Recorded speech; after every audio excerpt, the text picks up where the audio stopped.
Hey guys, welcome back. Let's learn English. In today's video, we're going to be learning phrases that you can use that are going to improve your language, your speech, to sound completely like a native person. From ESL, English as a second language, to a native person. Don't forget to like this video, comment down below if you find this video helpful, and subscribe to this channel. Let's get to the video.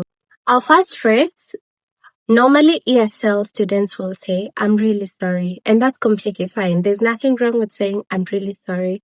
But in this case, I want us to elevate our speech levels.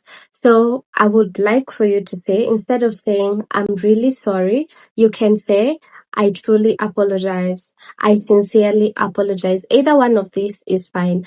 Apologies are sorry, yeah? It's when you're remorseful, when you're feeling sorry about something. So when someone says, I truly am apologetic or I sincerely apologize, that person sounds more native. They sound like they have control of their spoken language more than someone who is saying, I'm really sorry. With native speech, sometimes there is complexity, sometimes there is lack of complexity.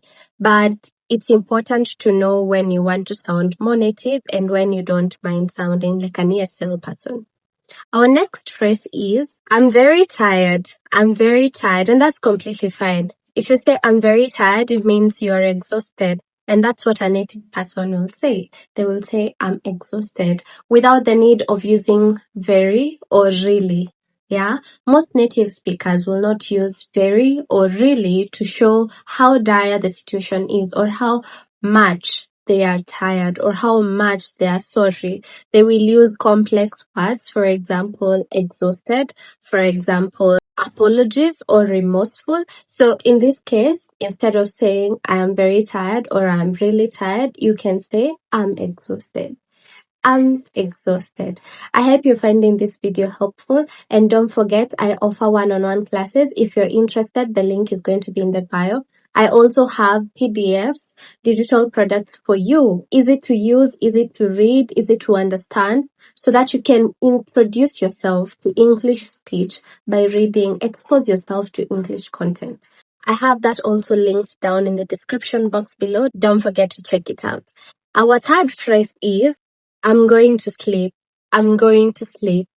I'm going to sleep. I'm going to sleep is used by people who are just learning English, who are not very eloquent with their speech, and they are very much using simple English, simplified level of English. So in this case, instead of saying I'm going to sleep, you can say I'm going to bed. It sounds better. It sounds like you know what you're talking about. I'm going to bed. You don't necessarily have to tell someone what you're going to bed to do. That's actually the mindset behind this statement. But I'm going to bed, it means you're retiring, you're tired, and you actually do want to rest. Whether you're sleeping, whether you're just going to be doom scrolling on your phone, whether you're going to be reading a book on the bed, but you're going to bed. I'm going to bed. So native persons will say I'm going to bed more than they will say I'm going to sleep.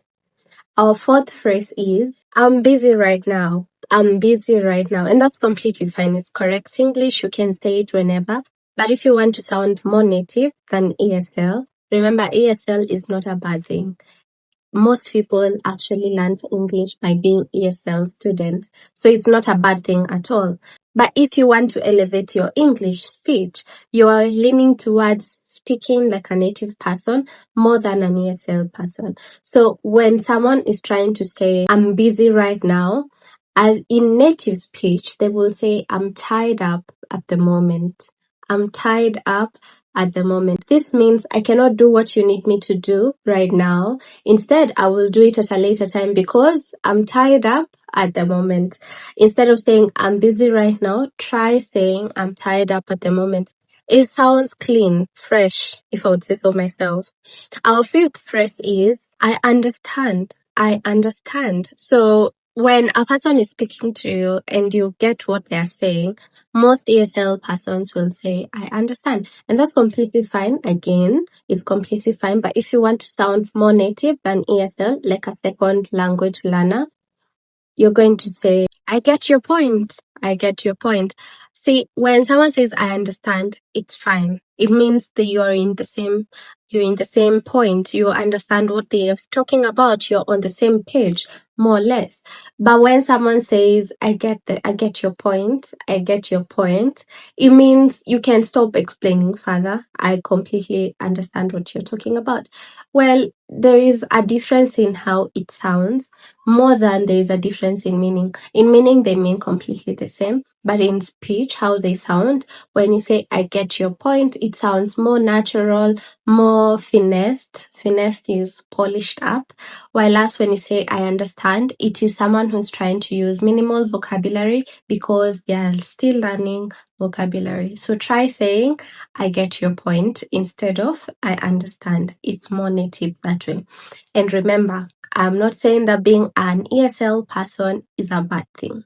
No, I'm not glorifying native speech. No, I'm just trying to elevate your speech. Because if you're learning English, it means you want to sound eloquent, you want to sound confident. And that is what a native person will feel like when they're using English, because they constantly use it. So do not feel intimidated just because you're learning English and you're an ESL student right now. But instead, feel elevated by learning and continuing to learn at the same time. Our next phrase is, I completely lost count. Our next phrase is, I'm waiting for you. I'm waiting for you. When someone says I'm waiting for you, it means they are somewhere seated or they're somewhere pausing what they're doing as they wait for you to come so you can progress with what they're doing. Again, there is lack of improved vocabulary in this. Instead, a native person will say, I'm expecting you. I'm waiting for you is okay. It's completely grammatically correct. But when you say, I'm expecting you, it has the vocabulary increase. And that's what native speech is all about. It's about how often do you use your speech in English? So how confident do you feel with using big vocabulary, with using complex vocabularies that you will not necessarily hear from just anyone? So if you want to improve your speech, instead of saying, I'm waiting for you, you can say, I'm expecting you. Our next phrase is, I'm leaving now. I'm leaving now. Say you are maybe hanging out with your friend and then it's time for you to leave. You can say, instead of saying, I'm leaving now, you can say, I'm heading out.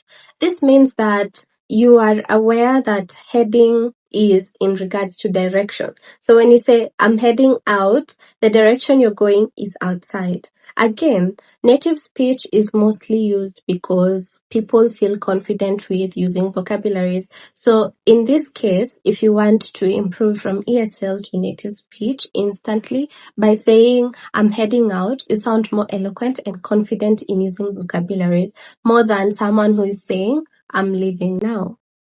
Our next phrase is, I don't know.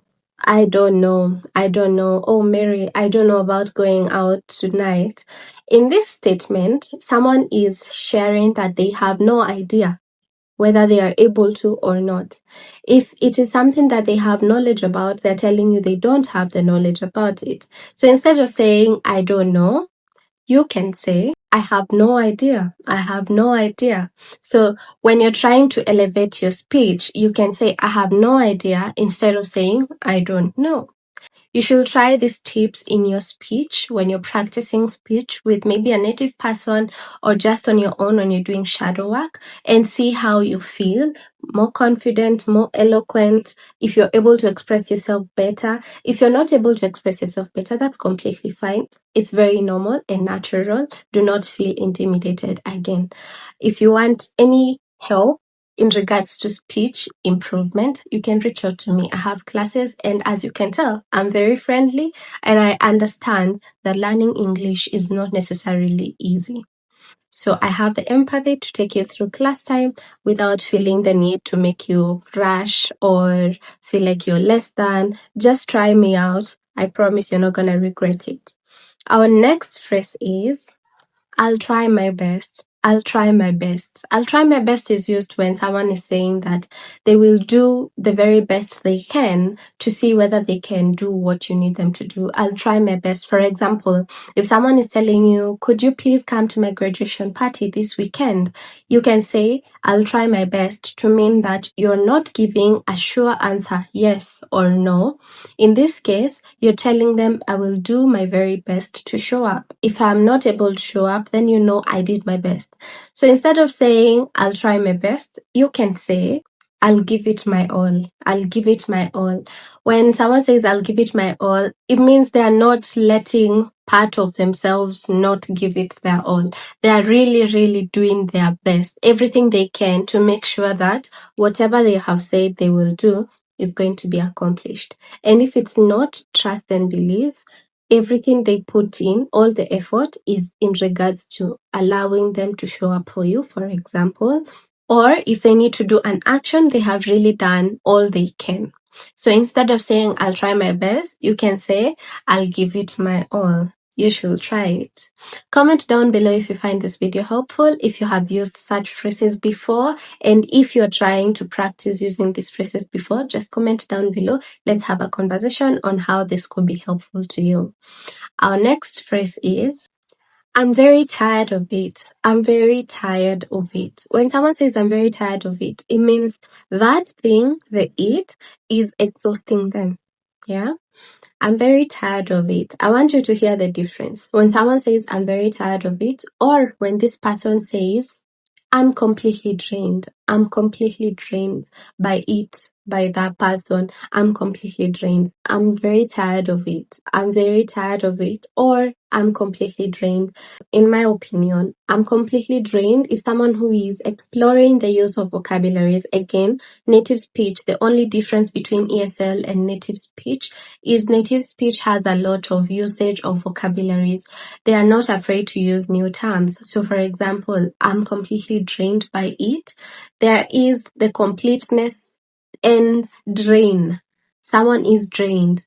Say it's figurative because a drain is a system of releasing something. So when someone is saying I'm completely drained, it means they have no will anymore to proceed. So this is a huge vocabulary that is being used in a normal casual conversation. So if you're trying to sound more native than ESL, you can say, I'm completely drained, maybe by work. I hope not by work, but maybe by work, by a person, by your life. You can be drained by your life. You can be drained from watching a movie. It depends with what specific you're talking about. Our last phrase is, I am very busy. I'm very busy. When someone says I'm very busy, it means they don't have any more spare time to either give to someone or to do anything else apart from what they are supposed to be doing. An ESL person will very easily say, I'm very busy. But a native speaker will say, I'm swamped. I'm swamped. This means that everything that is going on in their lives is above what they can manage. So it basically is an exaggeration of what they're handling. They mean I am holding more than I can. So I'm busy and I'm swamped. Again, there is use of complex vocabulary. I'm swamped. We are using a swamp to talk about you being tired. I'm hoping that you're getting the sense of what native speech is all about. It's all about being comfortable with using speech and vocabularies that are complex. So instead of saying, I'm very busy, you can say next time, I'm swamped. And it means I cannot hold anymore above this. I'm already above capacity. So please stop giving me more tasks. Stop expecting anything from me because I'm handling more than I can.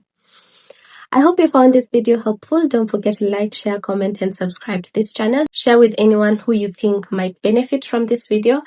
And comment down below if you found this video helpful. As usual, if you have any English related help, don't forget to hit me up using the link that is in the description box below and also pinned in the first comment down below. I will see you next time. Bye.